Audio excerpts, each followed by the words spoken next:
José María Fernández Ruiz es licenciado en Derecho por la Universidad de Zaragoza. Durante 15 años ha sido profesor de Derecho Penal Administrativo y Seguridad Ciudadana en la Academia de Oficiales de San Lorenzo del Escorial. En 2021 pasó a retirado con el empleo de teniente coronel tras dirigir durante 5 años el Gabinete de Asuntos Legales de la Jefatura de Enseñanza de la Guardia Civil. Le agradecemos a José María Fernández el haber tenido la iniciativa de realizar este curso sobre derechos humanos.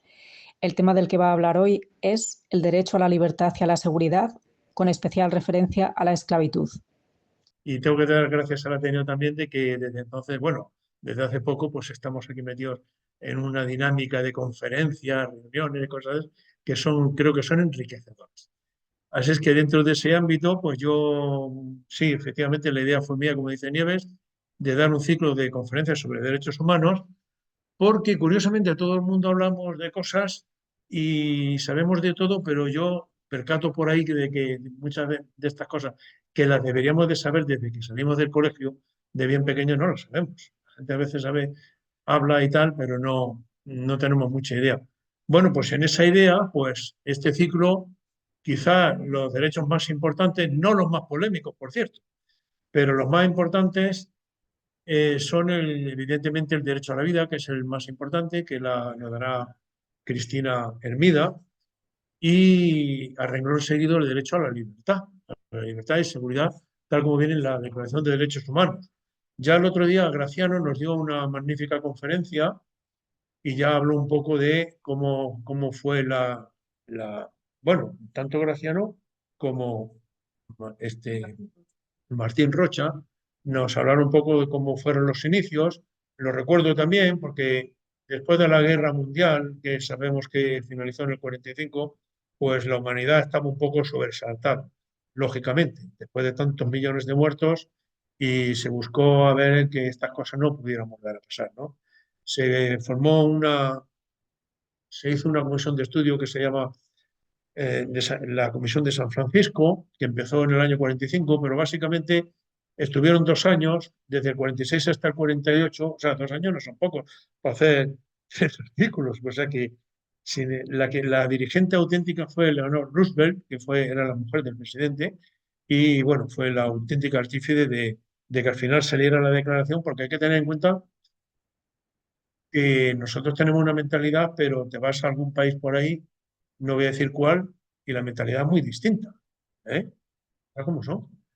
Y de las 56 naciones que en su día votaron la declaración, hubo 10 abstenciones. 10 abstenciones por no decir que no, pero hubo 10 abstenciones, hubo 8 de la órbita de la Unión Soviética que no estaban de acuerdo con el derecho a la propiedad privada. Lógico, ¿no? Porque eran países comunistas. Y hubo 2 abstenciones más, una la de Arabia Saudita, que no estaba de acuerdo con lo de la libertad religiosa, porque dice que para qué va a haber libertad religiosa si el Islam es la única religión verdadera que hay. Claro, entonces, estos, y la República de Sudáfrica, porque eso de que todos somos iguales y los negros son negros y los blancos son blancos, pues ahí la cosa no podían ser todos iguales porque estaba la apartheid, ¿no? Siguiendo un poco la evolución de cómo se ha ido desarrollando esta declaración, que no se dijo en su día, pero la declaración no es vinculante. O sea, es una declaración. Para nosotros sí que es vinculante porque nuestro artículo 10.2 de la Constitución española lo dice. Es vinculante porque lo dice la Constitución, no porque lo diga la declaración. Y bueno, pero aun no siendo vinculante no deja de ser un referente que todos los países, pues a ninguno le gusta que le llamen la atención y decir, oye, estás pasando, ¿no? Aunque evidentemente todo el mundo sabemos que se están pasando. Ahora pondré estadísticas sobre eso. Estadísticas, si no son oficiales, pero son bastante aceptadas. ¿eh? Bien, pues sin más preámbulos, pues ya que he hablado de la Constitución y de la Declaración de Derechos Humanos, que esto no quiere pasar, por cierto, ahora. Bueno, pues aquí todo el mundo ya sabemos lo que hay. En el año 78 votamos esta Constitución. Yo votamos, pues yo también voté. Es una buena Constitución, a pesar de que hoy alguno la critica, pero alguno que la critica habría que decirle tú qué es lo que no te gusta de esto. porque en cuestión de derechos no se puede ir más allá. En cuestión de derechos en la Constitución española no se puede ir más allá y voy a decir por qué. Porque ya he dicho antes en la referencia del artículo 10.2 de la Constitución nuestra, que dice que todos los derechos se interpretarán de conformidad a la Declaración de Derechos Humanos y de aquellos tratados y convenios en los que España haya suscrito. Es decir, que si ahora el Tratado de la Unión Europea configura que el derecho a la intimidad llega hasta allí, España tiene que admitir que llega hasta allí. Quiero referir tema, por ejemplo, hoy día que está muy de moda, el tema de la información a través de los canales digitales, etcétera, hasta hoy día hay mucha polémica sobre este tema, hasta donde según un empresario puede ver los correos de sus empleados en el ámbito empresarial, etcétera. O sea, ha habido mucho movimiento en esto y sigue habiendo, por cierto. Bien, pues el artículo 3 de la Declaración de Derechos Humanos dice lo siguiente: todo individuo tiene derecho a la vida. Vemos que en el mismo artículo ha puesto los dos principales, a la vida y a la libertad y a la seguridad de su persona. Eso es lo que dice el artículo 3, que coincide básicamente con lo que dice nuestro artículo 17. Toda persona tiene derecho a la libertad y a la seguridad. Nadie puede ser viuda. Bueno, el artículo 17 es un artículo que tiene 3 apartados y, digamos, va desarrollando ese derecho, cosa que no pasa en otros derechos. Curiosamente, este tema del derecho a la libertad y a la seguridad ha querido el, el- el legislador constituyente que quede más enmarcado y más regulado que otros. Simplemente cuando se habla de libertad religiosa, libertad de expresión, etcétera, tampoco se entra a decir hasta dónde se llega. Sin embargo, aquí sí. ¿eh? Nos acordamos del límite de las 72 horas, por ejemplo, lo del habeas corpus y todo. O sea que el legislador luego puede desarrollar aquello, pero le han establecido aquí unos límites. Bien, pues casi sin más preámbulos, vamos a dividir esta conferencia en tres puntos de partida. Uno, en un primer lugar, ya que estamos hablando de libertad, pues hablar de libertad en general. Y a continuación hablaremos de la libertad personal, que es el núcleo de esta conferencia. Y por último hablaremos pues, de lo más importante, que es la falta de libertad cuando te quitan, ¿no? ¿Qué consecuencias tiene? ¿Cómo está eso desarrollado, sobre todo en la legislación? ¿eh? Bien, pues libertad, pues la palabra libertad, habrá pocas palabras más bonitas que esta, ¿no? No creo que haya nadie que piense que esto no, vamos, cualquier película, en cualquier sitio vemos esto de libertad, suena bien para todo el mundo. ¿eh?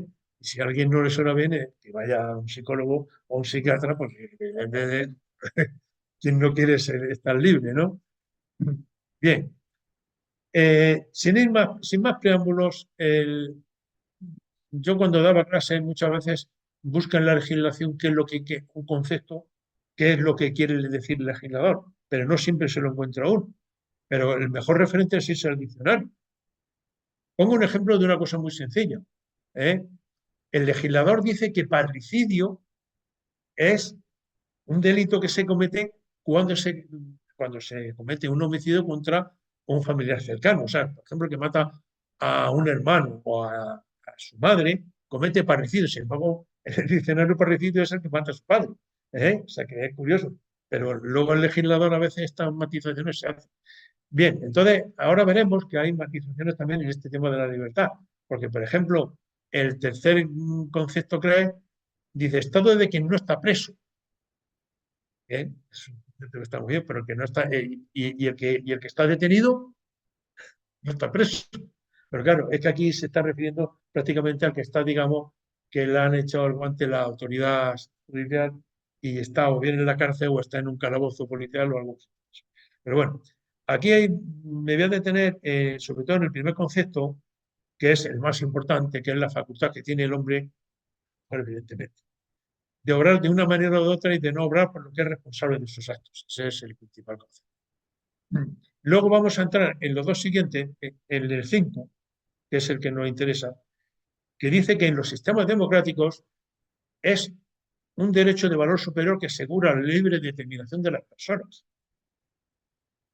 Y este concepto se sustituyó en el año 2001, en el mismo apartado, dice facultad que se disfruta en las naciones bien gobernadas de hacer y decir cuanto no se oponga a las leyes ni a las buenas costumbres.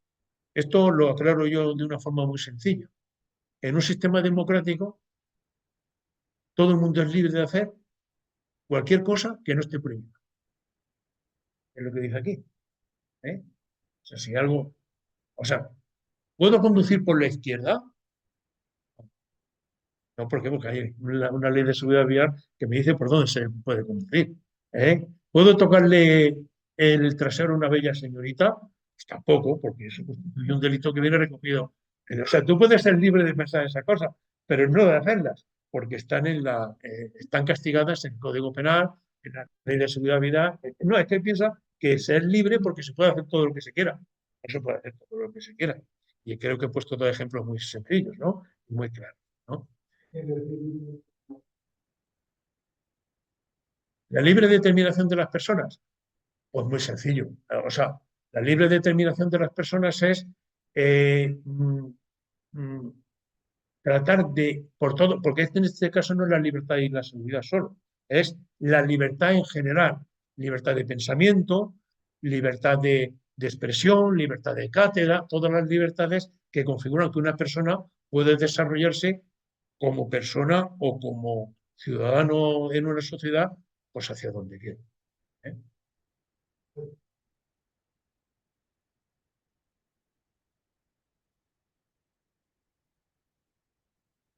No, pero la Constitución no dice esto, ¿eh? No, la Constitución lo que dice es esto que voy a poner yo.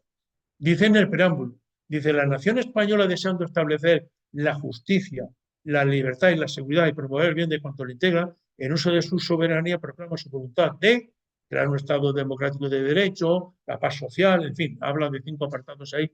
Hay que tener en cuenta que todas las leyes, y por supuesto la Constitución también, los preámbulos, la exposición de motivos, eh, suele ser lo que el legislador dice que es lo que quiere hacer con esa norma. Y muchas veces los jueces se encuentran con una disyuntiva que se encuentra qué quiere decir en un apartado concreto. Y lo que hacen es que se van al preámbulo, a ver qué es lo que el legislador quiere. ¿Eh? Y ahí encuentran a veces la solución. ¿Eh? Entonces, el Tribunal Constitucional muchas veces se echa mano del preámbulo y decir, oiga, que la Constitución se ha hecho para esto. ¿Eh? O sea, este es el principio. Cualquier cosa hay que ver, ponerse las gafas de lo que dice el preámbulo. ¿Eh? Y el preámbulo lo dice bien claro. ¿Eh? Y seguimos porque el artículo primero, que es el que dice esto es lo que hay, ya es un artículo, no es un preámbulo, porque los preámbulos normalmente no es el artículo de la norma. El artículo de la norma es el que dice las cosas. Entonces, en el artículo primero vuelve otra vez, dice, España se constituye en un Estado social democrático de derecho que propugna como valor superior de su ordenamiento la libertad, lo primero.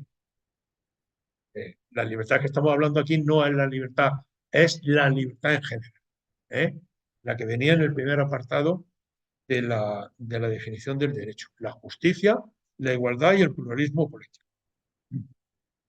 Bien, hablando ya de lo que hemos comentado antes del tema de la libertad, hay muchas, o sea, el concepto de libertad tiene muchos, no voy a decir adjetivos, porque en realidad son todos sustantivos, ¿no? Eh, digo sustantivo porque libertad no es el sustantivo ideológica, es el adjetivo, no, libertad ideológica es el sustantivo, tiene esencia propia. Entonces aquí tenemos pues varios artículos que luego cada artículo de estos requiere no, que los hay volúmenes escritos sobre cada uno de ellos. De hecho, el otro día tuvimos una conferencia magnífica de Graciano sobre la libertad religiosa, ideológica y de culto. El artículo, el 16. El 16. Bueno, está puesto aquí. Está pensando. Está bueno. Libertad de residencia y circulación que viene puesto en el 19, expresión, el artículo 20, que habla ahí de expresión, También está la libertad de cátedra, la libertad de creación de... Es un artículo muy complejo. Libertad de enseñanza, libertad de empresa, etc. Bueno, ya que más o menos hemos visto algo sobre la libertad, sobre el concepto, pues vamos a ver el núcleo de la conferencia, que es el de la libertad personal. Lo traduzco así para que lo entendamos muy rápido. Libertad personal es que no estés encerrado en un sitio. Es de sencillo. Libertad de expresión es que puedas decir, tal, libertad ideológica, que puedas practicar una religión o una creencia, bueno, religiosa, ¿eh? Pero la libertad personal, esto ya es otra cosa que es vamos, que te pueda mover, ¿eh? Esto viene recogido en el artículo 17 de la Constitución y, como hemos visto antes, en el artículo 3 de la Declaración de Derechos Humanos. ¿Eh? Y en el artículo 1 luego también lo veremos. Dice que toda persona tiene derecho a la libertad y a la seguridad. No es que la seguridad sea una cosa distinta, porque esto después de que uno lee todo este tema, bueno, yo me ha tocado leerlo y estudiarlo en su día, la libertad y la seguridad son dos conceptos que van íntimamente unidos, ¿eh? Y lo dice incluso el propio legislador en la propia Constitución, como ahora veremos, está puesto también. Nadie puede ser privado de su libertad sino con la observancia de lo establecido en este artículo y en los casos y la forma previstos en que sepamos una cosa, que la Constitución continuamente marca unos límites a la hora de que el legislador diga lo que pueda decir, que es la ley. La ley quiere decir una ley, pero cuando se habla de derechos fundamentales siempre es una ley orgánica, que luego viene en el artículo 55 diciendo que son leyes orgánicas las que regulan los derechos fundamentales. De hecho, no puede haber una ley normal que establezca que a una persona se le puede privar la libertad por algún caso determinado, ¿eh? Eso no puede ser. Tiene que ser una ley orgánica la que regule ese tema, ¿eh? Entonces, leyes orgánicas que regulan estos temas, pues no hay que irse muy lejos. El Código Penal, es una ley orgánica, la Ley de Seguridad Ciudadana, que también toca estos temas, ¿eh? La Ley de Seguridad Vial no es una ley orgánica, pero no afecta a esto. Hay otras normas que, que se afectan, como luego ahora también lo vamos a ver. En la página que tiene las Cortes, o mejor dicho, el Congreso de los Diputados, si alguno tiene interés, es muy sencillo encontrar información, porque tienen puestos los artículos y luego debajo de cada artículo han puesto una sinopsis donde explican ese artículo. Y eso lo han hecho juristas de reconocida solvencia y han puesto. Y de ahí saco yo, por ejemplo, este concepto que pongo aquí, que dice que la libertad personal es, después del derecho a la vida, el primero de los derechos. La importancia de este derecho se refleja en el cuidado con el que el constituyente lo recogió y en su régimen de garantías, contando con una característica de este derecho como es el procedimiento de habeas corpus. Bueno, el procedimiento de habeas corpus está regulado, hay una ley del año 84, ya es muy antigua, eh, que consiste en que si alguien considera que está ilegalmente detenido, solicita que se le ponga en presencia de él. La gente pide el habeas corpus porque dicen que son inocentes, pero es que la cuestión no es esa. La cuestión es que está ilegalmente detenido. Lo digo porque en el ámbito en el que yo me movido, pues y siempre sale la pregunta del examen que si el abogado puede pedir el habeas corpus. Hombre, si pide el abogado el habeas corpus también, pero la ley no viene puesto como que el abogado pueda pedir el habeas corpus. Es curioso, pero no viene. Pregunta de test, mucha gente la hace.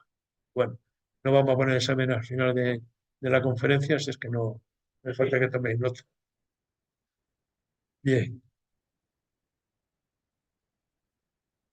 Y vamos a lo más importante, al tema de la privación de la libertad, ¿eh? El tema de la privación de la libertad, que echando mano de las leyes, pues nos encontramos con que puede haber dos formas de privar a una persona de libertad: de una forma legal o de una forma ilegal. Es así de sencillo, ¿eh? ¿Cuáles son los medios legales? Pues vamos a ir a ver, en esta transparencia vamos a ver básicamente lo que son los medios legales en los que se puede privar a una persona de libertad. Luego haré un añadido, lo digo porque alguno ya está pensando en algo, ¿eh?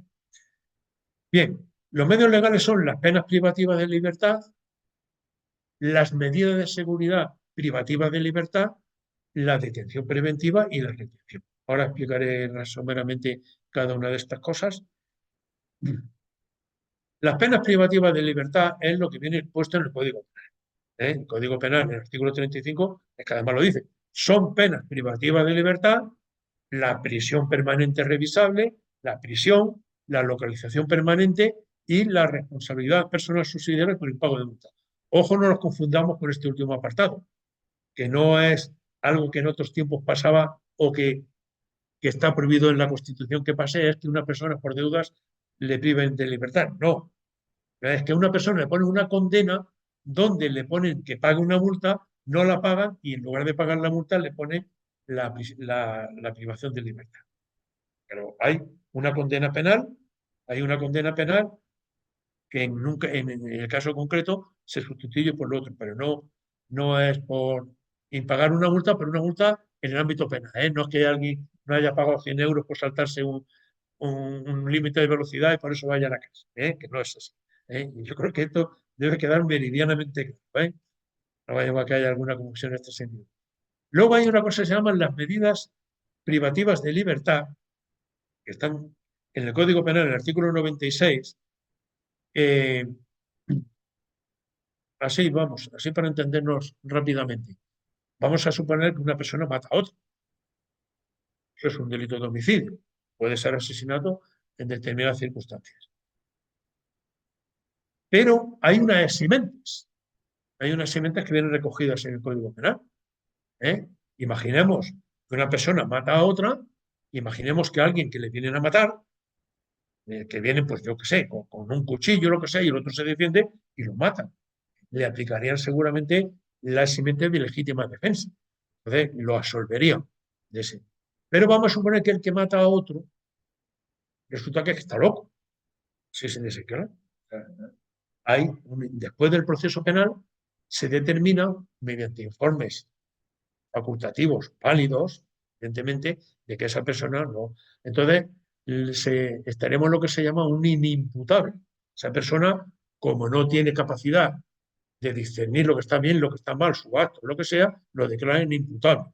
Entonces, no lo meten en la cárcel, o sea, no le aplican una pena, sino que le aplican una medida de seguridad. Vamos, en otros tiempos, yo lo he visto porque he hecho servicio allí. En Carabanchel estaba el módulo de los presos aquí y el psiquiatra estaba al lado, que era lo mismo. O sea, estaban todos metidos en la cárcel. Lo que pasa es que uno tenía una atención psiquiátrica y otros también la tenían, pero de otra, ¿no? Bueno, pues ya vemos aquí que hay tres medidas que son internamiento en centro psiquiátrico, internamiento en centro de deshabituación, que no hace falta que expliquemos que esto es para los drogadictos, y en un centro educativo especial si es una persona que se supone que mediante una, digamos, enseñarle a conducirse bien por la vida, se podría conseguir más que metiéndolo en la cárcel. Hay que tener en cuenta que nuestra Constitución, cuando habla precisamente del Código Penal y del castigo, lo que habla en primer lugar es que las penas que tienen que hacer es conseguir la rehabilitación de la persona. Ejemplo muy sencillo de un día una sentencia del juez Calatayud, que yo creo que algunos nos acordaremos, que con unos gitanillos los condenó a aprenderle a leer y a escribir. Pues hay una condena, ¿no? Y como él decía, el juez Calatayud decía, pero vamos a ver, ¿cómo vamos a rehabilitar a alguien que primero no se ha habilitado? Sí, primero hay que habilitarlo. Entonces, si estas personas no saben ni cómo hay que moverse por el mundo, lo primero es enseñarles. Por ahí van estas nuevas normas, tal como se han planteado. Bien, me llama la atención, y yo lo pongo aquí simplemente porque me llama la atención y porque puede ser que dice que no son medidas privativas de libertad. Lo dice el Código Penal, ojo, dice el Código Penal. Y hay que tener en cuenta que el legislador, cuando trabaja y estudia, normalmente trata de hacer las cosas bien. Evidentemente no siempre lo hacen las cosas al 10, porque luego surgen conflictos en el Tribunal Constitucional o incluso otras instancias internacionales.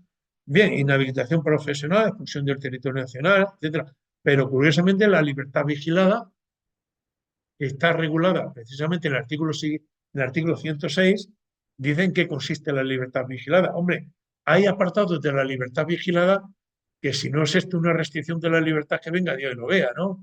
¿Hasta qué punto? Hombre, hay algunas que, o sea, una medida de seguridad, bueno, una medida de seguridad como es la privación del derecho a la tenencia de armas, pues hombre, que a alguien le quiten el derecho a tener una escopeta y poder ir a cazar, pues tampoco le están fastidiando la vida, ¿no? Pero, pero que a alguien le obliguen a estar localizable continuamente o que le pongan la pulsera, como ya sabemos, o que le prohíban acudir a determinados territorios, lo que en otros tiempos eran las penas de extrañamiento o confinamiento, etcétera, pues algunas tienen bastante de privación de libertad. Pero bueno, vuelvo a decirlo, el, el legislador dice que son medidas no privativas de libertad. Es que además lo dice exactamente así. Ojo. Bien, y pasamos a la detención preventiva. La detención preventiva, que este es un tema que este sí me ha tocado llevarlo de, en fin, nosotros teníamos en algún caso hasta 20 sesiones sobre este tema. Hay que tener en cuenta que detener a una persona y privarle de su libertad, aunque solo sea 24 horas, parece que no, pero es un palo. También lo digo incluso por experiencia, que el delincuente común, el que está acostumbrado a entrar y salir de la cárcel, esto le trae sin cuidado. Una persona normal le tienes privado de libertad, se le hace pasar una noche en el calabozo, etcétera, y es un palo. Este tema se tiene que hacer con mucho cuidado.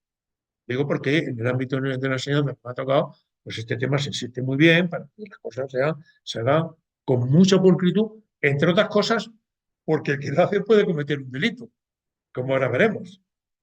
Ojo, que te pueden poner una denuncia, como no la hayas hecho bien, y te ves en un juzgado. ¿Eh? Bien, aquí son varios, o sea, hay que tener en cuenta que el tema de la detención viene regulado en la ley de enjuiciamiento criminal. La ley de enjuiciamiento criminal es de 1884. Sí, sí, sí, de 1884. Es del siglo XIX. Y ahí está. Hombre, alguien dirá, hombre, evidentemente ha sufrido muchas cuestiones, pero todavía hay artículos por ahí que hablan de los serenos y de gente de esta que son policías judiciales. Todavía están por ahí, ¿eh? Le dan lugar a veces a interpretaciones. ¿Eh? La ley de enjuiciamiento criminal es del año 1884. ¿Tiene yo por ahí detrás? No, perdón, del 82, 1882. Le he quitado un par de años. ¿Eh? O sea, le he añadido un par de años. 1882. Bien, bien, pues bueno, otra cosa que puedo decir al hilo de todo esto, en el ámbito general, digamos, de legislación, donde se ponen sanciones, siempre hay dos normas. Una norma que es, digamos, la sustantiva y otra que es la procesal. Por ejemplo, en el ámbito militar existe un código penal militar donde se dice los delitos que se pueden cometer y luego hay una ley procesal militar que es la que dice cuándo se puede detener, cómo se puede intervenir comunicación, etcétera. O sea, hay un proceso y lo sustantivo. Bueno, pues en el ámbito penal está el código penal y la ley procesal es la ley de enjuiciamiento criminal, que tendría que haber ya una ley procesal normal. La hay. Y curiosamente la ley de procedimiento administrativo también lleva muy poco tiempo. No, no la ley de procedimiento administrativo, sino la ley procesal del régimen contencioso administrativo. Pero bueno, aquí el legislador tiene que meter manos, tienen miedo, yo creo que tienen miedo y aquí hay tela, ¿eh? Aquí hay tela porque es difícil. Bien, simplemente he traído a la colación aquí dos artículos para que se sepa que esto de detener de qué va. O sea, coger a una persona llevárselas al calabozo, un poco más o menos.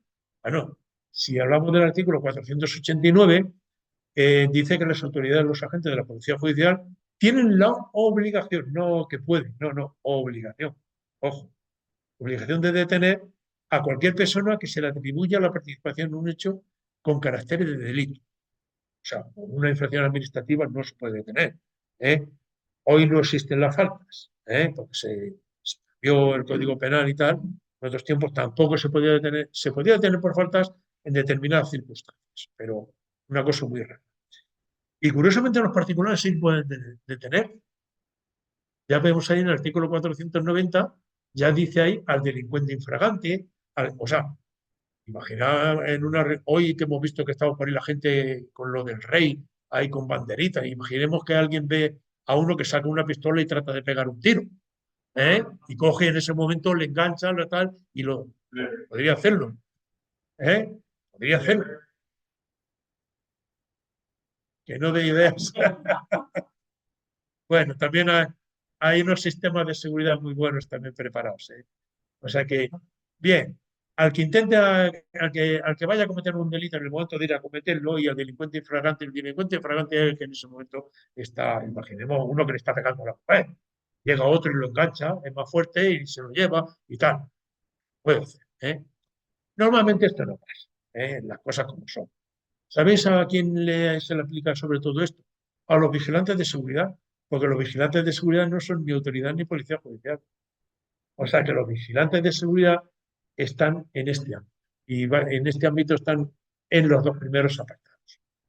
Infraganti o el que intentara cometer. Porque luego ya el otro del que se ha fugado de la cárcel y cosas de esas, pues evidentemente no tiene posibilidad. O sea que es algo eh, que no tiene. Lo de la policía, es que vamos a ver, he dicho que era la ley de 1880. Vamos a ver, la policía judicial es una cosa compleja, es algo complejo, porque existen los grupos de policía judicial propiamente dichos. En la Guardia Civil, por ejemplo, que está en policía judicial destinado, ese, digamos, el policía judicial al 100%, pero un guardia civil que no está en policía judicial también es policía judicial, pero no porque lo diga la ley de procesal. O sea, lo podemos tener en la ley del Poder Judicial, perfectamente, y en la ley de fuerza y cuerpo de seguridad también. No hay ningún problema.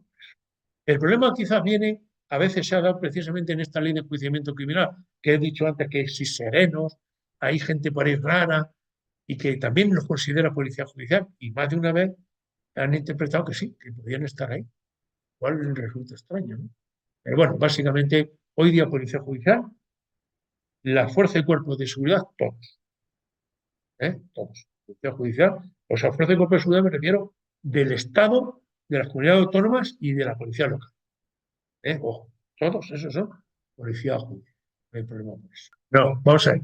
Es que la palabra autoridad hay que tener en cuenta que si nos vamos, eh, hay que ir a la norma en concreto, pero vamos, si nos vamos al Código Penal, cuando habla de autoridad, lo digo sobre todo porque hay figuras delictivas que dice la autoridad o sus agentes, o incluso a veces hay una figura delictiva, estamos hablando sobre todo de atentados o algunas desobediencias, cosas de este tipo, donde ya el propio Código Penal ya viene definiendo en estos casos quién se considera autoridad.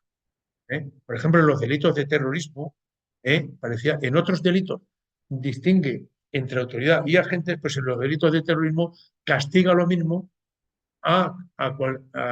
tanto si matan a un policía como si matan a un ministro, por ejemplo. O sea que tanto como si es autoridad como si es agente. Pero es porque lo dice el Código Penal. Pero hay una lucha en muchos sentidos, ya que lo has dicho, de que se considere en muchos casos autoridad, pero para meterla en el Código Penal. Para meterla en el Código Penal, por ejemplo, si un chaval se rebela contra el maestro, lo que sea, para que entre en el Código Penal no como una cosa entre particulares, sino como una cosa de alguien contra alguien que tiene una autoridad que la configuró el Estado. Pero esto es una cosa que está viva, ¿eh? Y precisamente ese caso está en estudio, no está todavía resuelto. Ya, efectivamente. Es que en el penal no ha llegado. Es que hay mucha reticencia en estas cosas, ¿eh? Pongo un ejemplo muy sencillo. Los vigilantes de seguridad no son agentes de la autoridad.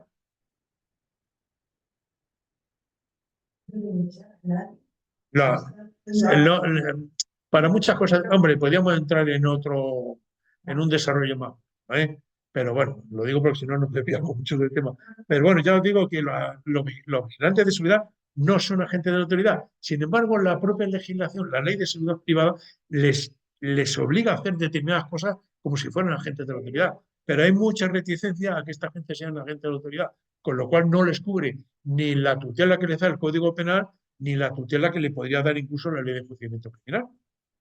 Pero estas cosas están ahí y, bueno, hay grupos que piden que sí y otros que piden que no y es complicado, es complicado. Sí, sí, no, no, el hecho de llevar un arma, están autorizados a llevar un arma.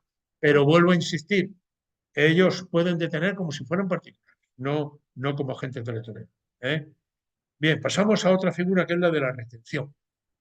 ¿Sabéis que hablábamos de la prisión, la detención y ahora la retención? Esto es una cosa que parece que está un poco por debajo de lo que es la propia detención.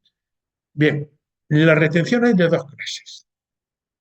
Hay una cosa que se llama la retención simple, que es, pues, a alguien le paran para identificarle, o incluso para cachearle, o en un control de alcoholemia, por ejemplo.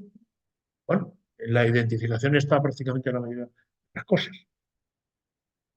Yo cuando daba clases de seguridad ciudadana les ponía un caso práctico a los alumnos diciéndoles que estaba en un control, él estaba de jefe del control y tal, y ahí ha llegado el típico listo de turno, y dice que a ver por qué le paran, que él tiene prisa, que se tiene que ir y que no es que le vamos a registrar el coche, o le vamos a hacer un control de alcoholemia, en fin, una cosa de estas. Y dice, vamos a ver, ustedes me están deteniendo. Si me detienen, me tienen que leer los derechos, me tienen que soltar o aquí qué pasa. Claro, curiosamente, a veces se encuentra uno cierta sorpresa. Este es un tema que está superado. Este es un tema que está superado. ¿Eh? Estas retenciones que se llaman retenciones simples no son privaciones de libertad. Se ha dicho a través del Tribunal Constitucional y se ha dicho a nivel europeo también. No son, o sea, son limitaciones que, digamos, el ciudadano estamos obligados a someternos porque no. Es como cuando te paran un semáforo 2 minutos, no estás detenido. Joder, pero tampoco puedes moverte. ¿Quién dice que el semáforo esté allí en rojo y esté parado? Pues, para circular por la vida, pues las cosas tienen que ser así. Sí, sí, sí, sí. No es ninguna, no es, no es infracción. Ojo, vamos a ver, es que estamos desviándonos de los temas. El próximo día damos una sesión de seguridad ciudadana y la damos. Los españoles no están obligados a llevar el DNI encima. No es infracción. No es infracción. Ahora, si vas a un sitio y te piden el DNI y no lo tienes y no te dejan entrar, pues es tu problema. Pero el DNI no tenemos obligación de llevarlo. Ojo, que los extranjeros sí que tienen que llevar obligación, están obligados a llevar un documento identificativo. A los extranjeros, todos. Tienen que llevar un documento, porque lo dice la ley de extranjería y lo dice la ley de seguridad civil. Y si tiene la nacionalidad y es español, entonces no. Me quiero referir que si pillan a alguien, es que no lleva el DNI, no lleva, bueno, no lleva, vamos a suponer que son dos. Uno es colombiano y el otro es español, pero resulta que los dos son hermanos y uno se ha nacionalizado y se lo llevan al cuartel para identificarlo y todas esas cosas. Y quieren denunciar al extranjero que no llevaba documentación y constituye una infracción de seguridad. El leve es una infracción leve, pero constituye una infracción. Y luego tenemos la retención más importante, que es la retención para identificación de dependencias policiales, que esta es la que viene regulada en la Ley de Seguridad Ciudadana. ¿Eh? Este tema ya desde el año, o sea, ahora hay una ley nueva de seguridad ciudadana que es la que le llaman la ley Mordaza. Tan mordaza es que llevan 5 años gobernando los que le llamaban ley Mordaza y todavía no lo han modificado. O sea que no será tan mordaza, digo yo. Entonces, bueno, todavía no lo han modificado, efectivamente. De hecho, han sido los que más han hecho uso de ella. Bueno, ahora están otra vez sacándola a reducir. Bien, aquí hay un aspecto que en su día dio problemas, que era el tema este de la retención para identificar. De hecho, hubo un recurso de inconstitucionalidad. Me acuerdo que hasta el juez Garzón se apuntó a aquello, madre mía, lo inconstitucional que es la de la patada en la puerta, nos acordaremos. Eso de la patada en la puerta sí que lo declaró inconstitucional. Estoy hablando de la sentencia 341/93. Esa sentencia, pues, vino ya a poco más o menos a pasar el filtro a esta. Sí, porque había un apartado cuando hablaba de la entrada en los domicilios, decía que si los agentes tenían constancia evidente de que no se estaba traficando con droga y no sé qué, no, hombre, no decía la ley que dieron una patada, sino que hablaba que podían entrar, o sea, como si se tratara un delito en flagrancia. Aquello lo declaró el Tribunal Constitucional inconstitucional. O sea, ese apartado. ese apartado se declaró inconstitucional. En cambio, esto no. Esto de que antes estaba en el artículo 20 y ahora está en el artículo 16, el de una persona que o bien se prevé que puede cometer un delito, esto es complicado, o bien que ha cometido una infracción administrativa y no esté identificado, que se le puede identificar por cualquier medio, ojo, por cualquier medio, hasta un carnet de un club deportivo podría valer, una llamada telefónica, en fin. Si no hay posibilidades, entonces se le puede llevar a las dependencias policiales más próximas. No tienen por qué ser las del mismo cuerpo. Si, por ejemplo, la Guardia Civil ¿qué diría yo? Está trabajando en Zarzalejo y allí hay una dependencia policial local, no tiene por qué traérselo al Escorial, que es donde está el cuartel. O sea, van allí, hay dependencias policiales más próximas, ¿eh? A los solos efectos de identificar. No hay ni que leerle derecho, ni llamar a abogado, ni cosas de esas. Eso sí, hay que informarle de por qué.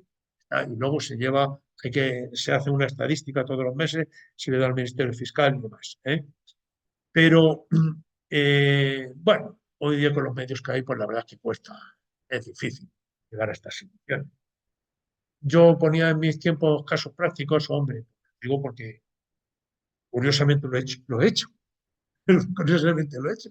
Salí con el Nissan por ahí por la parte de atrás de la academia, que yo no estaba operativo, pero estaba, y encontrarme por ahí un pájaro a las 3 de la mañana.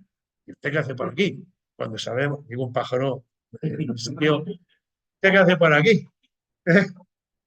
En el sentido de que, curiosamente, estaban en obras por allí y se estaban cometiendo muchos robos. Pues hombre, una persona a las 3 de la mañana por allí, a ver qué hace por allí y sin darle razones, pues véngase conmigo al cuartel que lo vamos a identificar y curiosamente tenía antecedentes. O sea que evidentemente no lo llevamos al cuartel de aquí, del Escorial, ¿no?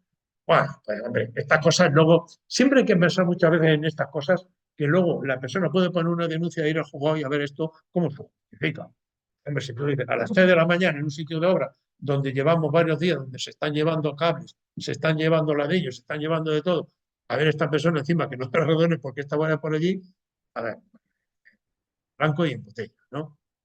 Bueno, pues al hilo de lo que he dicho antes, rematamos la faena con esta transparencia que no constituye privación de libertad lo que es la retención civil. Que quede claro. Y además, por si acaso quedan dudas, aquí traigo a relucir lo que dijo en el año 80 el Tribunal de Derechos Humanos en una sentencia y bueno, ya he comentado también la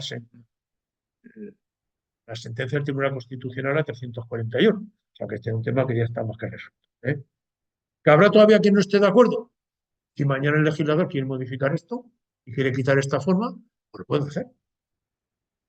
El legislador la sociedad se mueve.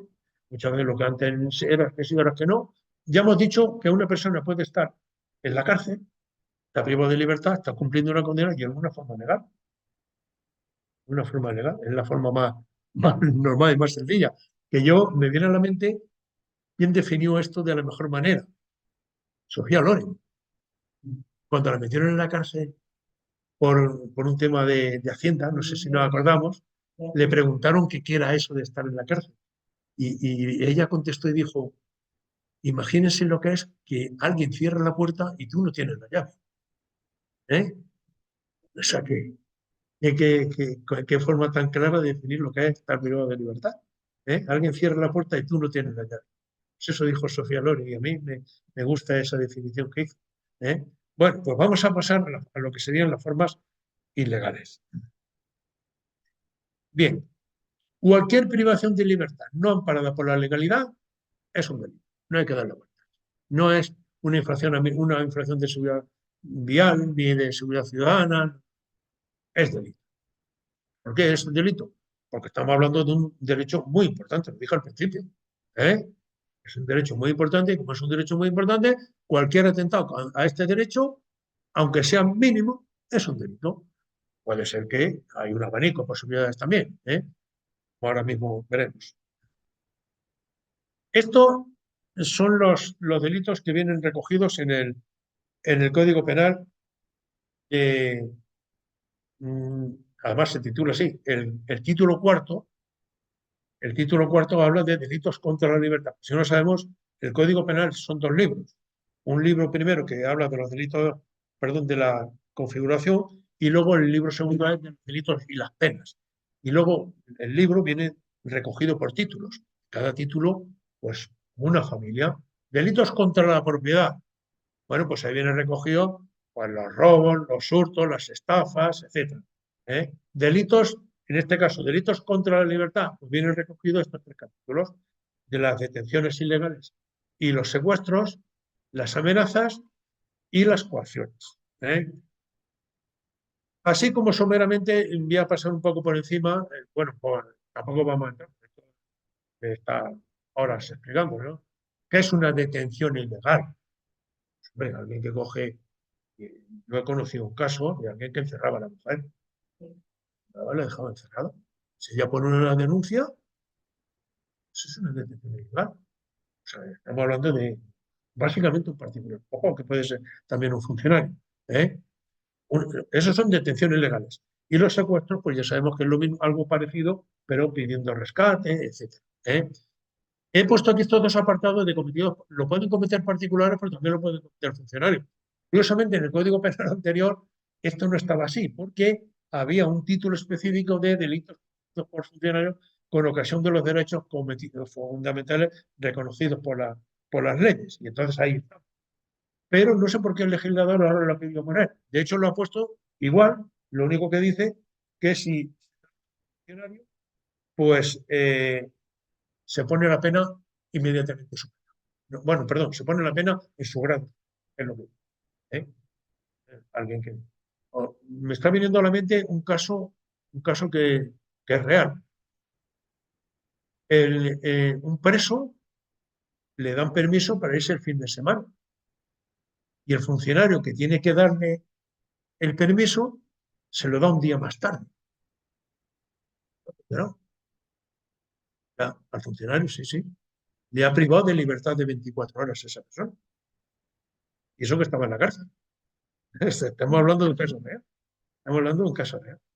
Es que este tema de la libertad, vuelvo a decir, claro, el preso dice, bueno, aquí han tardado, y no digamos ya encima, dando un permiso el fin de semana para que se vaya, el otro o lo ha traspapelado o no se lo ha dado, y luego dice, oiga, yo me paso el fin de semana en la cárcel y yo tenía que haber estado con mi mujer y mis hijos, y sin embargo no he estado.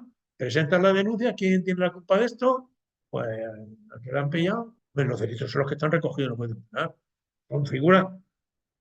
Lo que no está recogido, y no, hombre, hay que tener en cuenta, me vais a disculpar que luego cuando hablemos de la esclavitud entre más detalles, porque ahora si entramos en más detalles se nos acaba la conferencia. Lo digo por las conductas, lo de las conductas y los añadidos de las conductas, porque ahí veremos, porque ahí sí que es verdad, el legislador ha modificado el Código Penal en el año 2010 y ha querido que no quede ningún cabo suelto. Aquí puede haber cabos sueltos todavía, pero ahí me gusta cómo lo han legislado y casi no han dejado cabos sueltos. Bueno, aquí están las amenazas, están evidentemente las amenazas de un mal grave. O sea, y una amenaza no es que voy a llevar a juzgado, la amenaza es de un mal que no tiene por qué soportar la persona. ¿eh? También depende el grado de amenaza, así están los distintos. Y luego las coacciones. Las coacciones es un delito muy sencillo, que es obligarle, o sea, obligar a una persona a hacer lo que no quiere o impedirle hacer algo que está permitido. Por ejemplo, si a alguien no lo dejan pasar por la calle, eso es un delito de coacciones. Imaginamos una pandilla, una cuadrilla de esta de pandilleros que se ponen y por allí pasan nada más que el que ellos quieren. ¿eh? O incluso a alguien que tapa una puerta por donde debería pasar todo el mundo, por ejemplo, de un camino, y no deja pasar. Eso es un delito de coacciones. Bueno, pues traigo aquí un recorte de periódico de algo que pasó hace 2 días. Dice, la Guardia Civil libera a 10 mujeres que eran obligadas a ejercer la prostitución en pisos de tres contra dos. Esta noticia es del mes de abril, o sea que esto es de antes de ayer. Libera. Libera. Pero curiosamente, hombre, esto sí que puede encajar en estas figuras que hemos visto anteriormente, en detención ilegal y tal. Lo que pasa es que ahora ya el legislador lo que ha hecho es coger estos asuntos y ponerlos en un título aparte y configurarlo bastante. Ahora lo veremos, ahora lo vamos a ver en las conductas. Bien, bueno, pues volviendo a la Declaración Universal de Derechos Humanos, pues traigo aquí a colación el artículo primero de la declaración que es importante, el primer artículo además. Dice que todos los seres humanos nacen libres, nacen libres e iguales. Bueno, lo importante aquí es que nacen. Ya hemos hablado del artículo 3, del artículo 1 y pasamos al 4. Dice que nadie estará sometido a esclavitud ni a servidumbre. La esclavitud y la trata de esclavos están prohibidas en todas. Hombre, tenemos que partir de la base de que es servidumbre, porque la servidumbre tiene varias connotaciones. Yo diría más bien que era una limitación de sus libertades, de sus derechos. Una limitación clara. Si la mujer no puede abrir una cuenta corriente a su nombre y si tiene que darle permiso a su marido o el padre o cosas de esas, tema que ya, gracias a Dios, lo tenemos más que superado, ¿no? Bueno, como estamos hablando de la esclavitud y vamos a hablar de ello, forma parte de la conferencia, aquí he traído, evidentemente, no de todos los países, sino de países, digamos, que podrían estar más en nuestro punto de mira, como por ejemplo Haití. Haití es el primer país que abolió la esclavitud porque la abolieron ellos. No sé si lo sabéis, que Haití es la mitad de la isla de la República Dominicana, bueno, de la República, perdón, no la República, sino de la isla de Santo Domingo, o la española. La mitad occidental es Haití, la otra mitad es la República Dominicana. Bien, pues se rebelaron los esclavos contra Francia y declaró, bueno, era que abolió la esclavitud, evidentemente, en 1804. Este tema de Haití da para otra conferencia, no por la esclavitud, sino por cómo está Haití. Todos no. Porque muchos se iban a la Florida española, donde eran bien recibidos. En la Florida española, que todavía era territorio español.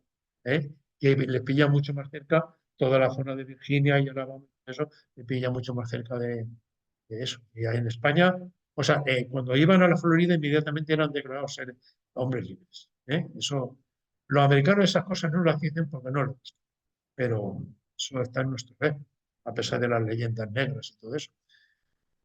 Bien, en Haití en 1804, en Reino Unido en 1833, Francia en 1848, ya sabemos en Estados Unidos, pues anda que no hemos visto películas sobre esto.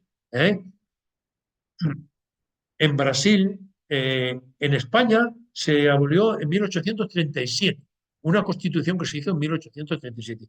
Después de morirse Fernando VII, nuestro bien amado y Fernando VII, que, sí. Hubo una constitución en 1837 que abolió la esclavitud. Ojo, pero la abolió en el territorio español, porque todavía España tenía no colonias, sino territorios que no estaban aquí. Y de hecho, la última fue Cuba, que la abolió en 1886, como he puesto. Portugal, 1869, el Imperio Otomano en 1847, Países Bajos en 1863. Si empezamos a mirar, y Austria, Italia, bueno, lo que pasa es que los países que, digamos, hay que tener en cuenta que he puesto aquí los países principales que estaban, digamos, proyectados por el mundo, como eran Inglaterra, Reino Unido, España, Portugal, Países Bajos y Francia, que éramos dueños del mundo en aquel momento. ¿eh? Bien, pues vamos a hablar de la trata de seres, que es lo que hoy, el concepto que mejor hoy día definiría la esclavitud moderna. Ya que hemos hablado hace un momento de la esclavitud moderna, pues la trata de seres humanos, que es como viene recogido también en nuestro Código Penal. Aquí he puesto una estadística de, de este grupo que se llama World Free. Para los que estamos estudiando inglés y nunca lo aprendemos, que viene a ser algo así como Camina Libre. World Free, Camina Libre. Es una ONG de Australia que, por cierto, todo el mundo la coge como referente. Y tal, hasta en Naciones Unidas, porque hacen unos estudios muy serios, muy concienzudos de todo esto. Y una de las cosas que más hacen, aparte de que también tienen una vocación de terminar con cualquier sistema de servidumbre, esclavitud o de trata de seres humanos, eh, hace unas estadísticas muy buenas. De hecho, todo el mundo se fía de ellas y yo por eso las he puesto. Entonces, países en los que, digamos, el índice global de esclavitud es malo. Pues ahí están en el ranking está Corea del Norte, que por cierto ahora está Putin por allí, pues, igual va a resolver esto. Eritrea, Mauritania, Arabia Saudí. Yo he visto hace poco un documental sobre Mauritania, me lleva la sorpresa de que allí siguen existiendo esclavos, pero al día de hoy, yo lo he visto en YouTube. No están legalmente reconocidos y tal, pero allí se ve que son los mauritanos, que son, digamos, de origen bereber, que son los dueños de la situación, y tienen gente de origen negro, de otros, eso, y los siguen tratando como esclavos. Y se queda uno así como diciendo, bueno, aquí está en el índice, se ve que está todo eso recogido. Arabia Saudita, Turquía, Tayikistán, los Emiratos Árabes Unidos, Rusia, Afganistán, Kuwait, en fin, hay un ranking. Y luego, entre los mejores, que mejor tienen esto tratado, pues tenemos, como es lógico, Suiza, Noruega, Alemania, Países Bajos, Suecia, Dinamarca, Bélgica, Irlanda, Japón, Finlandia. Estaba viendo venir la pregunta. Estaba viendo, Encarna, ¿no? ¿Le ha hecho la pregunta? Sí. Bueno, como yo, Encarna y yo nos llevamos bien, pues yo ya le diviero al pensamiento. Y en el índice global de esclavitud, España ocupa la posición número 136. O sea que bien, dentro de lo que cabe, bien. Ahora veremos por qué no está de los primeros. Ojo, pues yo he traído aquí estadísticas oficiales del Ministerio del Interior. O sea, estas no son estadísticas que alguien hace por ahí, no, estadísticas del Ministerio del Interior y veremos que sí, que hay. Sí, hay problemas aquí, pues se ve que, bueno, pasa la factura. ¿Eh? Bien. Entonces, al hilo de lo que he dicho antes, había un título cuarto que recogía los delitos contra la libertad. ¿Veis, no? La detención ilegal, las amenazas, las coacciones, etcétera. Bueno, pues ahora el legislador ha visto que hay un problema que necesita, digamos, una solución más concreta. Y en el año 2010 hizo un título nuevo, porque ya hay tantos títulos, el legislador a veces cuando se encuentra donde no meter una cosa, pues hace un bis. A ver, hizo este título 7 bis. Curiosamente es un título que solo tiene un artículo, que es el 177. Bien, y en este, hombre, es un artículo un poco, tiene tela. ¿eh? Empieza así, dice, será castigado con la pena de 5 a 8 años de prisión como reo de trata de ser humano el que viene en territorio español, sea desde España en tránsito o destino a ella, o sea, para que no quede este tema de la territorialidad, no quede en el aire, porque muchos quedan en el aire, por cierto, ojo, empleando violencia, intimidación o engaño. Esto hasta ahora es normal, pues cualquier conducta requiere digamos, estos dolos, que se llaman dolos, estas intenciones. O, esto sí que es importante, o abusando de una situación de superioridad, de necesidad o de vulnerabilidad. Con lo cual, prácticamente a cualquier persona que sea sometida a una trata sin su voluntad, pero sin su voluntad de verdad, porque no es que sí que quería, no, sí que quería, pero estaba en una situación de necesidad y su voluntad está completamente mermada. De la víctima, sea nacional o extranjero, mediante la entrega o recepción de pago o beneficio para lograr el consentimiento de la persona que poseyera el control sobre la víctima, la captare, transportare, trasladare. Todo esto son conductas que vienen recogidas como ilícitos penales. No son verbos, son conductas. Vuelvo a repetir, la captare, la transportare, trasladare, acogiere o recibiere. No sé si queda alguna conducta por ahí que se escape. Incluido el intercambio y transferencia de control sobre personas con cualquiera de las finalidades, que vamos a ver que son básicamente tres. La imposición de trabajo, no voy a entrar en muchos detalles, de todo el mundo ya sabemos lo que es, o práctica similar a la esclavitud. Esto que hemos visto algunas veces en un local por ahí, un sótano, donde había allí 20 chinos trabajando, un tazón de arroz que lo tenía, ¿verdad? La explotación sexual incluye también la pornografía. No solamente es, o sea que el tema pornográfico también. La explotación para realizar actividades delictivas. O sea, muchos chicos jóvenes que trabajan para las mafias del tema de la droga, muchos de ellos en realidad no tienen escapatoria, están ahí porque pues, sin querer, están vigilando, están colaborando, están haciendo. Hombre, también es verdad que a algunos les pagan bien, pero fijaros, hasta la extracción de órganos y la celebración de matrimonios forzados ¿eh? Está recogido en el Código Penal, cosa que antes, eh, bueno, pues ya sabemos que aunque se haga allí, o sea, si analizamos bien las cosas, aquí en España se puede perseguir un matrimonio forzado que se haya hecho en Nigeria. Hombre, si se van a Nigeria y se quedan allí, mal asunto. Pero como lo hayan hecho allí y vengan para acá, pueden echar. Ya veis cómo el legislador ha tipificado este delito que no ha dejado un cabo suelto. En España, tránsito, fuera de España, una serie de conductas, una serie de conductas, una serie de autoría, colaboración y cooperación, que no deja un cabo suelto. Digamos, yo leyendo esta libro, 177 bis. Curiosamente, sí, curiosamente de la ablación va a hablar Cristina. Cristina va a hablar, porque ¿verdad? Hablar sobre eso. O sea que lo vamos a dejar para ella.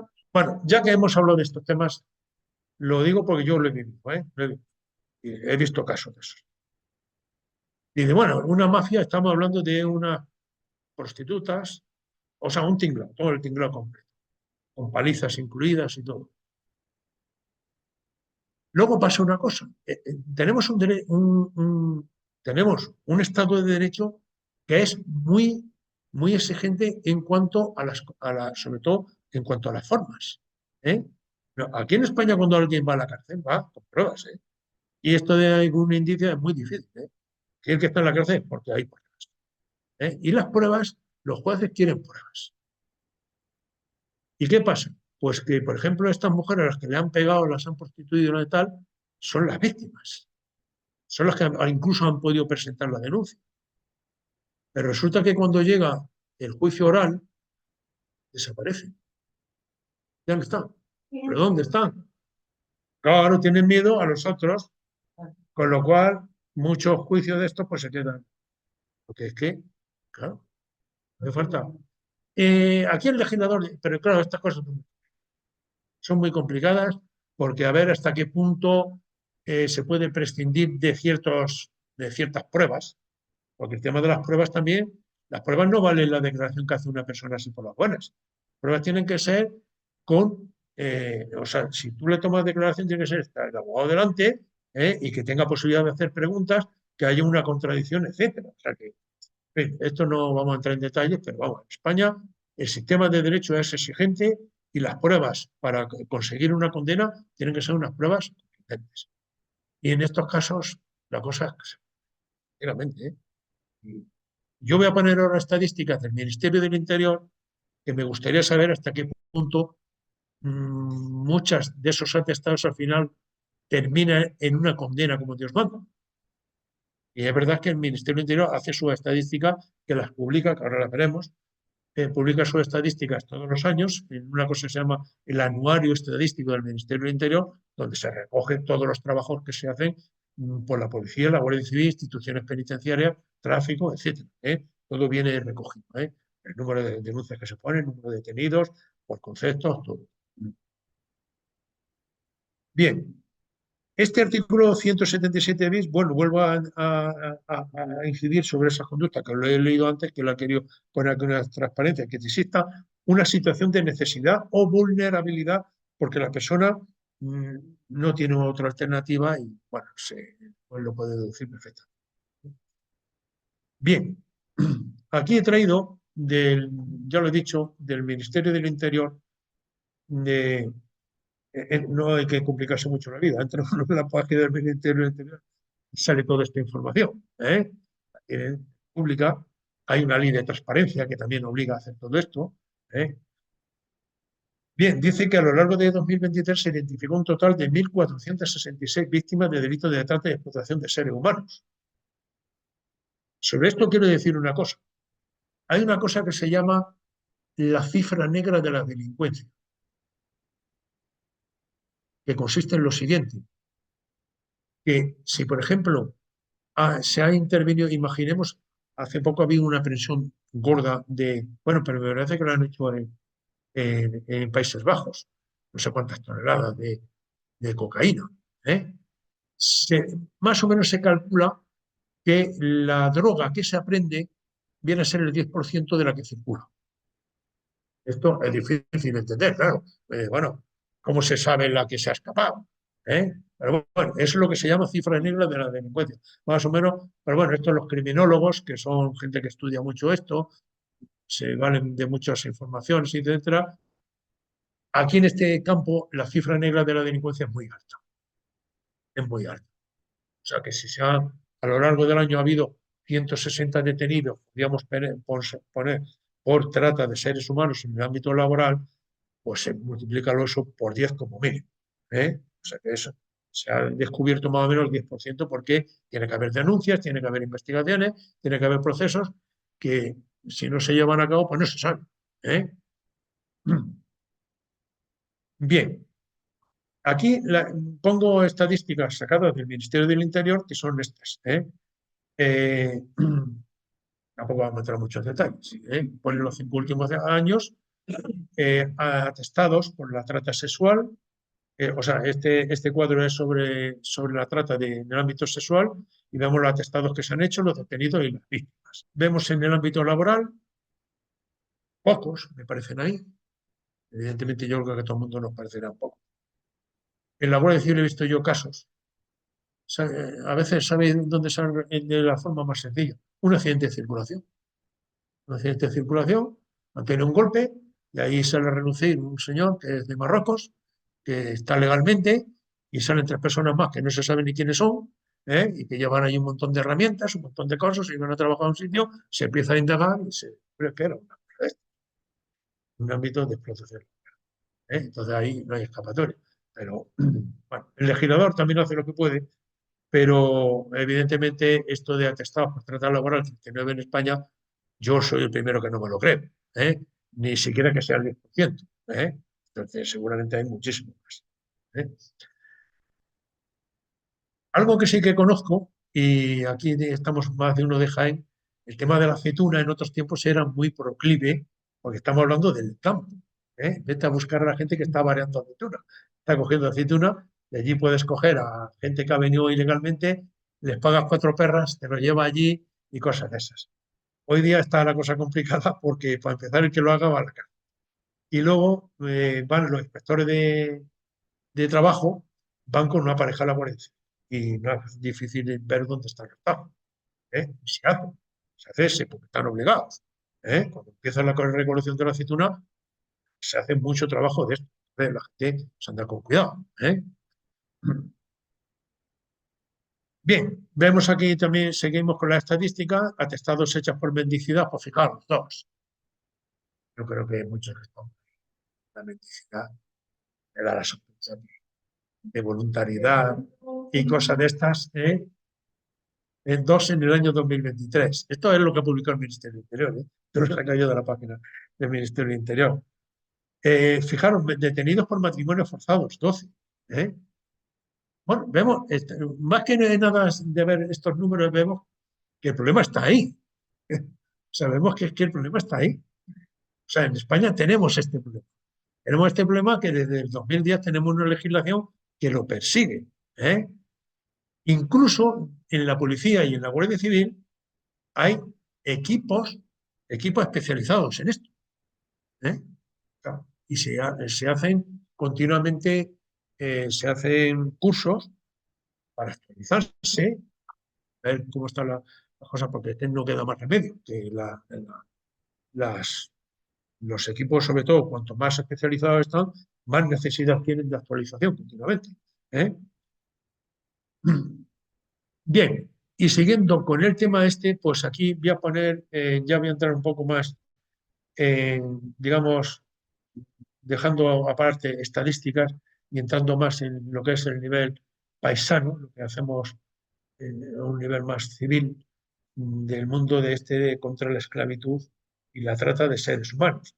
Aquí he puesto tres referentes que son Naciones Unidas, eh, que nos dice que la esclavitud en el siglo XXI ya suma 50 millones de personas. Esto no hay nada más que entrar en la página de Naciones Unidas. No entro porque, según me ha dicho David, como entre, lo tengo en el enlace, pero como entre se rompe el Zoom y pide la grabación, así que no voy a entrar. ¿Eh? Vemos que aquí nos vuelve a aparecer World Free, ¿eh? Tiene unas estadísticas buenísimas y esto de Amnistía Internacional pues también tiene unas estadísticas muy buenas y sobre todo lo que más trabajan es en denuncia, más que nunca. Sí, sí, sí, es una foto real, ¿eh? La he sacado de ahí de la... Bien, entonces voy a poner aquí organizaciones internacionales en la lucha contra la esclavitud. ¿Eh? Tenemos la OIT, la Organización Internacional del Trabajo, ¿eh? Importante. Vuelvo a decir que lo tenía para poder entrar, pero no vamos a entrar. El Departamento de Estado de los Estados Unidos también trabaja mucho sobre esto.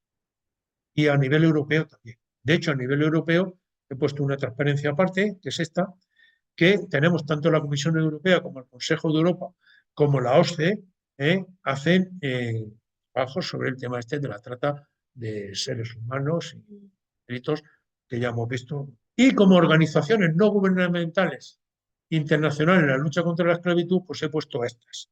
World Free, al final me lo voy a aprender en inglés, que es Camina Libre, que ya he dicho antes quién era, Anti-Slavery International, que es también otra organización. Es que es una pena que no pueda entrar porque vemos que tiene unas páginas muy bonitas con unos datos también muy, muy llamativos. En España tenemos el proyecto Esperanza. Curiosamente, llama la atención de que son las mejores y mayores ONGs que luchan contra la esclavitud son de la Iglesia Católica, que son las adoratrices. Además, vas ahí, entras ahí y tal, este proyecto Esperanza, entras ahí, los pequeñitos adoratrices y tal, todo el trabajo que hacen de recoger a estas personas que están desamparadas, de darles alojamiento, de darles tutela, etc. El proyecto Esperanza es uno de ellos, la Fundación Amaranta, la APRAM, mira que no podía, la Asociación para la Protección de Amparo de Personas Desamparadas y demás, la Cruz Roja Española, no hace falta que diga lo que es, Médicos del Mundo también tiene una labor muy significativa en este tema, la Fundación Cruz Blanca, que esta curiosamente también es de la Iglesia Católica, que es de los franciscanos, también la fundó un franciscano, Alianza por la Solidaridad. Y voy a poner a continuación una serie de conceptos de este mundillo. Esto como cuando estudiamos en mi ámbito, que estudiamos criminología y estudiábamos el lenguaje que emplean los delincuentes. Y luego ver que los jóvenes lo emplean también. Se ve que se ha ido contagiando. Yo en mis tiempos estudié que el peruco, los delincuentes le llamaban peruco al reloj. Y te salían las preguntas en el examen. Y yo creo que cualquiera le llama peruco al reloj. El tema de la dark web. ¿Qué es la dark web? Es la web oscura. Que es un sitio donde se puede manejar esta gente de forma incógnita, pero es evidente que si quieren captar gente para que venga a España para luego explotarlos sexualmente, no van a usar la web, van a usar Telegram o algún tipo de aplicación para que tenga acceso a la gente. O sea, por eso he puesto estas dos como más. Palabras que la oímos hablar por ahí y que muchas veces dice, bueno, ¿y esto qué quiere decir, no? A mí me llama la atención, no, evidentemente he puesto solo algunas, digamos, las más llamativas, ¿no? Grooming, ¿qué es eso del grooming? Que es acoso sexual de una persona adulta a una niña, ¿eh? Lo han detenido por grooming, ¿eh? Bueno, pues ya sabemos de qué va esto. Sugar dating, dos personas con una diferencia de edad notable y un poder adquisitivo, bueno, pues el típico rico, que trata de aprovecharse de la necesidad del niño pobre, por ejemplo. Eso sería Sugar Daddy. El Loverboy, esto es, bueno, pues yo creo que ya la palabra la dice, ¿no? Que hace poco salieron noticias de estas, algunas que lo habían dejado ¿eh? Sin dinero. El sexting, pues es, ya lo vemos también, aquí entra también hasta la pornografía, en el tema del sexting. Y casi para finalizar, pues voy a poner, no es que vaya a poner, es que como algunos se ha perdido la magnífica conferencia que no hace mucho dio Nieves, que no sé por dónde anda, sobre el tema del cine sí, sí, pues estuvo muy bien. Eh, sobre el tema del cine, que es una nueva expresión, una nueva forma de literatura. Y lleva razón, de Julián Marías, ¿no? Me gustó mucho la cosa. Me lo dije allí, pero bueno, de hecho, he puesto esto precisamente por eso. Porque, ¿eh? Pues he puesto, evidentemente, hay muchas películas. 12 años de esclavitud, Amistad, ¿eh? Gloria, basada en hechos, o sea, algunas están basadas en hechos reales. La del color púrpura no está basada en hechos reales, pero es preciosa, ¿no? Verle, El nacimiento de una nación, Lincoln, una película que no hace mucho que la estrenaron. Yo fui a verla al estreno, me gustó mucho también. ¿eh? Y El color púrpura, como bien ha dicho Isa, que es una novela de Alice Walker, como ya sabemos. Y ya que estaba por aquí Carmen, que la he visto antes, está Carmen, que lleva lo del cine. Cualquier película de estas puede servir para montar una buena conferencia y un buen estudio sobre ella, porque las películas son verdaderas obras de arte. Vamos, bueno, la de color púrpura, donde trabaje eh, esta Whoopi Whoopi Goldberg, ya es una maravilla, ¿verdad? Seagos, la de y la de Sister Act, ¿eh? Qué película, ¿verdad? Esta Whoopi Goldberg, ¿eh? Pero esta de color púrpura es muy bonita y además digamos, muy ilustrativa de todo esto que estamos diciendo. Bueno, a ver qué ponerla. Y películas sobre la trata de seres humanos. Es evidente, si vemos cualquiera de estas películas sobre la esclavitud, nos trasladamos prácticamente al siglo XIX, principios del XX, ¿verdad? Esta del color púrpura es por esa época y la mayoría son. Y sin embargo, estas películas de trata de seres humanos, estas son de rabiosa actualidad. ¿eh? Aquí tenemos esta de Taking, de Ian Nixon.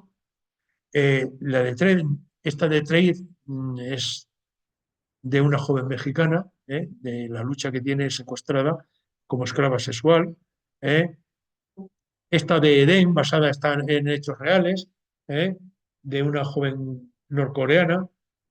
Human Trafficking, esta es una serie. Esta de Sol, que es